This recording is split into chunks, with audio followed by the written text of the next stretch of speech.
That was all for sympathy for a ginger. How's everybody doing tonight? Everybody doing good?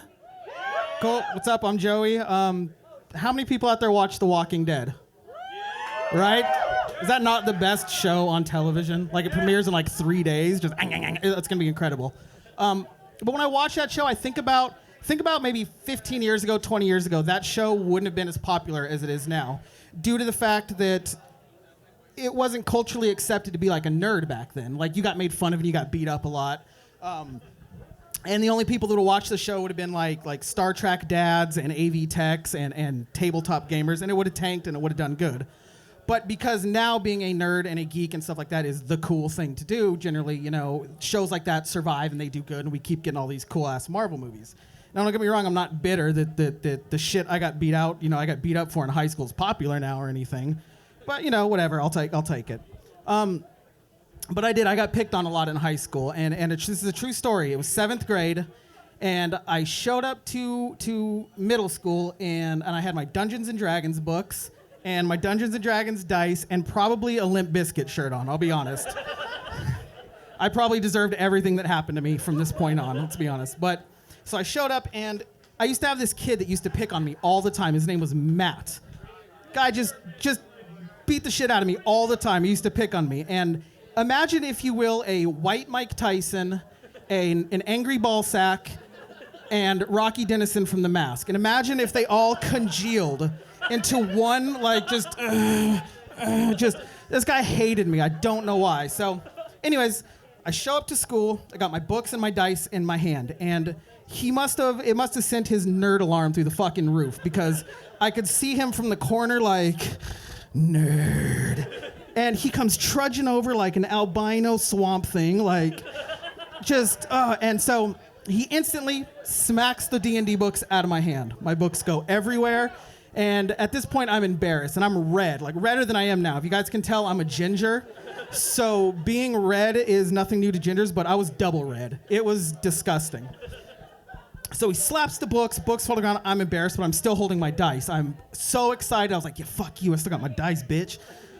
This pisses him off even more. So what does he do? Punches me as hard as he possibly can in the face. I have never been punched before. I was like 5'2". Willow used to be taller than me. So I remember falling to the ground in slow motion, and I was like, no, why do boxers do this for a living? So I hit the ground, and I still have my dice, which must have pissed him off even more. So he reaches down and he yanks the dice out of my hand, and I used to keep them in a Crown Royal bag, right, ladies? Right, yeah. So kept them in a Crown Royal bag, and he takes them and he dumps them all over my face. And I'm not talking like just 6-sided. It was like 20-sided, 30-sided, the little triangle, like, ah! So dumps them on my face, and I shit you not, I'll remember this for the rest of my life. He leans over into my ear just loud enough for everybody to hear, and he's like, Yahtzee, faggot. So, right, that's cool. So 2 things go through my mind at this point. The first is, thank God my dad ran out on me when I was a kid, because now I don't have to have that awkward conversation of like, Dad, I got beat up. And he's like, quit being a pussy, punch him, run, finger blast girls, whatever you gotta do. I don't have to worry about that. I get to go home to my mommy, who will be like, oh, my baby Joey Bear. That's what she calls me. And she'll put like a steak on my face, and she'll be like, oh, and she'll give me a lean pocket, because I was chubby. And she'll give me a lean pocket, and she'll send me on my tubby little way. And I'm like, thanks, Mom, with the hot pocket.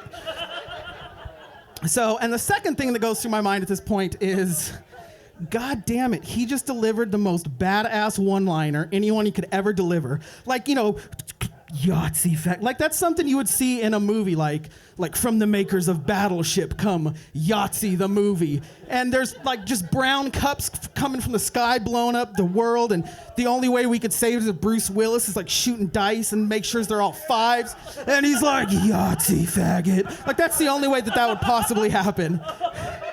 But what also didn't help being picked on a lot is that I'm a ginger. You guys can see this. You can probably see the wall straight through me.